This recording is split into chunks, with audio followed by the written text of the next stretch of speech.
Assalamualaikum warahmatullahi wabarakatuh. Puji syukur marilah kita panjatkan kehadirat Allah Subhanahu wa Ta'ala, karena berkat rahmat dan hidayahnya kita dapat mempresentasikan materi ini dengan lancar. Salawat serta salam semoga tetap tercurah limpahkan kepada junjungan alam kita, yakni Nabi Muhammad SAW. Yang terhormat Bapak Ahmad Hamdan, MPD, selaku dosen pengampu mata kuliah Psikologi Sosial, dan yang terhormat teman-teman yang saya banggakan. Pada kesempatan ini, kami dari kelompok 9 yang beranggotakan Ira Tri Rahmawati, Reina Aprilia, Mutiara Syifa, dan Wanda Ayu Rahmadewi akan memaparkan materi mengenai perilaku agresif. Selanjutnya ada konsep perilaku agresif yang akan dipaparkan oleh Ira Tri Rahmawati. Kepada Ira dipersilahkan. Terima kasih kepada moderator yang telah memberikan kesempatannya kepada saya untuk memberikan materi tentang pengertian perilaku agresif. Perilaku agresif merupakan perilaku yang secara sengaja diniatkan untuk menyakiti orang lain, baik secara fisik, verbal, ataupun terhadap objek-objek lainnya, di mana perilaku tersebut tidak diinginkan oleh orang yang menjadi korbannya. Secara fisik bisa berupa berkelahi, memukul, menampar, ataupun yang lainnya. Secara verbal yaitu menyakiti dengan cara perkataan atau omongan. Adapun pengertian agresif menurut para ahli, yaitu menurut Elida Prayitno, suatu tindakan yang dilakukan secara sengaja pada individu lain sehingga menyebabkan sakit fisik, psikis pada individu lain. Yang kedua menurut Moore dan Fine, tingkah laku kekerasan secara fisik ataupun secara verbal terhadap individu lain atau terhadap objek-objek. Yang ketiga, yaitu menurut Strickland, setiap tindakan yang diniatkan untuk melukai, menyebabkan penderitaan, dan untuk merusak orang lain. Yang keempat, menurut Muri, suatu cara untuk melawan dengan sangat kuat melalui berkelahi, melukai, menyerang, membunuh, atau menghukum orang lain. Tujuan perilaku agresif.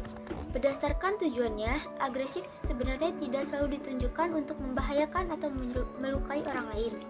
Terkadang ditunjukkan untuk mencapai tujuan lain yang dianggap lebih penting, atau disebut dengan instrumental aggression. Ada beberapa tujuan agresif yang bersifat instrumental aggression yang dikemukakan oleh Berkowitz. Yang pertama, yaitu coercion. Agresif boleh jadi hanyalah perilaku kasar yang tujuannya untuk melukai. Yang kedua yaitu power and dominance. Perilaku agresif kadang ditunjukkan untuk meningkatkan dan menunjukkan kekuasaan dan dominasi. Bagi orang yang menganggap penting dan ingin memelihara kekuasaan serta dominasinya, kekerasan kadang menjadi salah satu cara untuk menunjukkannya. Yang ketiga, yaitu impression management. Perilaku agresif ditunjukkan juga dalam menciptakan kesan orang yang konsep dirinya sebagai orang yang kuat ataupun berani, seringkali menggunakan agresif untuk memperteguh kesan yang ingin diciptakannya. Terima kasih kepada Ira yang telah memaparkan materinya. Selanjutnya ada ciri-ciri perilaku agresif yang akan dipaparkan oleh Reina Aprilia. Kepada Reina dipersilahkan. Perilaku agresif menurut Bauer and Bauer dalam Nurmiyati 2008 yaitu mengekspresikan perasaannya tanpa mengindahkan atau menyinggung perasaan orang lain, lalu banyak berbicara dan dengan cara yang cepat, lalu mata yang tidak ekspresif atau merendahkan, lalu ketika dipuji oleh orang lain maka dia akan membanggakan dirinya sendiri sehingga orang yang memujinya itu akan merasa tersinggung. Lalu yang terakhir, bersikap sok tahu itu mencoba untuk memberikan opini atau pendapat atas semua hal. Terima kasih kepada Reina yang telah memaparkan materinya. Selanjutnya ada materi mengenai teori agresivitas yang akan dijelaskan oleh saya sendiri. Selanjutnya ada teori agresivitas. Di dalam teori ini terdapat 4 teori. Yang pertama, teori insting. Teori paling klasik tentang perilaku agresif mengemukakan bahwa manusia memiliki insting bawaan secara genetis untuk berperilaku agresif.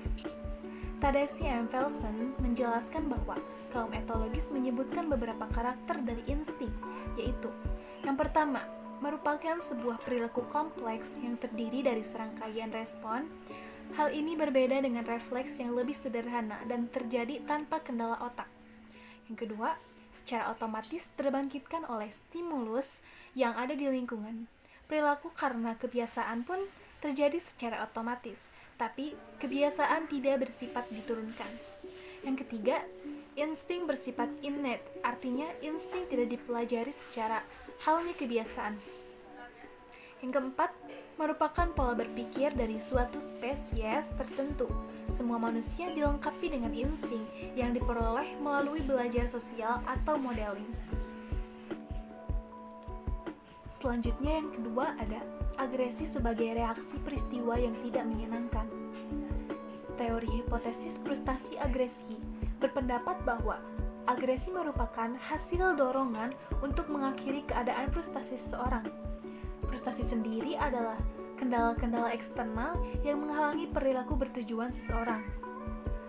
Pengalaman frustasi dapat menyebabkan timbulnya keinginan untuk bertindak agresi mengarah pada sumber-sumber eksternal yang menjadi sebuah frustasi. Selanjutnya ada agresi sebagai perilaku sosial yang dipelajari. Bertentangan dengan pendapat teori insting, mereka mengajukan argumentasi bahwa manusia tidak dilahirkan bersama insting-insting negatif dalam dirinya. Manusia melakukan perilaku agresif karena mereka mempelajarinya secara sosial melalui perilaku model dalam setting interaksi sosial seperti pada ragam perilaku yang lain. Dalam memahami perilaku agresi, teori ini mengemukakan 3 informasi yang perlu diketahui. Antara lain yaitu, yang pertama, cara berperilaku agresi diperoleh. Yang kedua, ganjaran dan hukuman yang berhubungan dengan suatu perilaku agresif. Yang ketiga, faktor sosial dan lingkungan yang memudahkan timbulnya perilaku agresif. Dan yang terakhir ada perilaku agresif yang dimediasi oleh penilaian kognitif. Teori ini menjelaskan bahwa reaksi individu terhadap stimulus agresif sangat bergantung pada cara stimulus itu diinterpretasi oleh individu. Sebagai contoh, frustasi cenderung menyebabkan perilaku agresif apabila frustasi itu oleh individu diinterpretasi sebagai gangguan terhadap aktivitas yang ingin dicapai oleh dirinya. Selanjutnya, ada materi mengenai faktor-faktor yang menyebabkan perilaku agresif yang akan dipaparkan oleh Wanda. Kepada Wanda dipersilahkan. Baik, terima kasih kepada moderator yang telah memberikan kesempatan waktu. Di sini saya akan menjelaskan tentang faktor-faktor penyebab agresif. Menurut Baron dan Branscombe, faktor-faktor penyebab agresif diantaranya yaitu 1. Faktor sosial. Agresif yang disebabkan oleh faktor sosial dipengaruhi oleh beberapa hal seperti frustasi, provokasi langsung, dan kekerasan dalam media. Yang kedua, faktor budaya. Berikut contoh faktor budaya yang menyebabkan agresif yaitu kehormatan pada budaya, kecemburuan seksual, dan peran pada laki-laki. Yang ketiga, faktor pribadi. Berikut contoh faktor pribadi yang menyebabkan agresif, yaitu kepribadian, narsis, dan perbedaan jenis kelamin. Dalam hal ini, jika seseorang memiliki kepribadian seperti sangat kompetitif, selalu terburu-buru dalam melakukan segala hal, cepat marah, dan agresif. Yang keempat, faktor situasi. Berikut contoh faktor situasi yang menyebabkan perilaku agresif, yaitu dipengaruhi oleh suhu dan alkohol. Faktor-faktor penyebab agresif menurut analisa univariat. Pertama, umur. 2. Jenis kelamin. 3. Terlibat perkelahian. 4. Status tempat tinggal. 5. Perilaku agresif.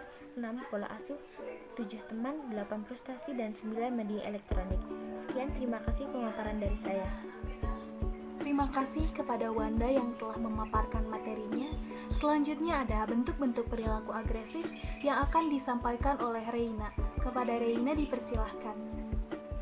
Bentuk-bentuk perilaku agresif. Yang pertama itu kategori bentuk tawuran. Berdasarkan penelitian Suwanto dan Farozin, itu menunjukkan adanya pengaruh yang signifikan antara konformitas terhadap teman-teman sebaya, keterampilan sosial, dan persepsi terhadap perilaku agresif remaja, yaitu pengaruh dari kelompoknya sangat mendukung untuk melakukan tindakan kekerasan seperti halnya tawuran.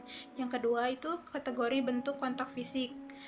Berdasarkan penelitian Faudan, mengatakan bahwa bentuk-bentuk kenakalan yang dilakukan oleh siswa dengan tingkat kenakalan kategori tinggi, termasuk dalam bentuk kenakalan yang menimbulkan korban secara fisik, antara lain memukul, berkelahi, dan tawuran. Lalu yang ketiga, kategori bentuk bullying. Secara keseluruhan, kategori kekerasan bullying merupakan kategori terbesar dalam respek partisipan. Hal tersebut menunjukkan faktor kekerasan bullying salah satu kategori yang dianggap cukup penting untuk menjelaskan dari bentuk-bentuk agresif siswa. Oleh karena itu, dapat dikatakan bahwa perilaku bullying terjadi dalam berbagai bentuk fisik, verbal, dan sosial. Lalu yang keempat, kategori bentuk verbal, yaitu merupakan kategori yang mendefinisikan kekerasan kata berdasarkan di mana individu tinggal. Hal tersebut menunjukkan bahwa faktor lingkungan menjadi salah satu kategori penting menjelaskan bentuk verbal. Itu ada yang kelima, kategori bentuk mengejek. Setiap individu akan melakukan kekerasan pada individu lain dengan maksud menyakiti, menekan. Penelitian ini diperkuat oleh penelitian Kustanti, itu mengemukakan bahwa bentuk-bentuk perilaku menyakiti yang muncul pada korban adalah menggunakan kata-kata kasar, labebing, mengolok-olok, mengejek, dan membentak. Lalu ada faktor yang terakhir, kategori bentuk media. Proses ini menjadi bagian penting dalam menyampaikan pesan yang bertendensi memancing. Hal tersebut tidak terlepas dari realitas individu menggunakan media sebagai sarana penyampaian pesan. Baik, keseluruhan materi telah selesai. Selanjutnya akan disimpulkan oleh Wanda. Kepada Wanda dipersilahkan. Dengan berakhirnya pembahasan ini, maka kami mengambil kesimpulan sebagai berikut. Perilaku agresif merupakan perilaku yang secara sengaja diniatkan untuk menyakiti orang lain, baik secara fisik maupun verbal, dan terhadap objek-objek di mana perilaku tersebut tidak diinginkan oleh orang yang menjadi korbannya. Adapun ciri-ciri dari perilaku agresif, yaitu berperilaku tidak mau tahu tentang berbagai alasan yang melatar belakangi tindakan sesuatu yang tidak menyenangkan, menyerang orang lain yang tidak sependapat dengan dirinya dengan cara memotong pembicaraan, mengintimidasi, mendominasi, atau terlalu mengontrol. Tujuan dari adanya perilaku agresif sebenarnya tidak selalu ditunjukkan untuk membahayakan atau melukai orang lain. Agresif terkadang ditujukan untuk mencapai tujuan yang dianggap lebih penting atau instrumental aggression, dan terkadang ditunjukkan untuk menunjukkan kekuasaan semata. Perspektif teoritis tentang perilaku agresif cukup bervariasi, yang memberikan penjelasan tentang perilaku agresif berdasarkan sudut pandang psikologi sosial, yaitu teori insting, teori frustasi agresi, teori berajal sosial, dan teori penilaian kognitif. Perilaku agresif bisa terjadi karena ada beberapa faktor, yaitu faktor sosial, faktor budaya, faktor pribadi, dan faktor situasi. Sekian, terima kasih. Sekian pemaparan materi mengenai perilaku agresif. Mohon maaf apabila ada kesalahan. Terima kasih. Wassalamualaikum warahmatullahi wabarakatuh.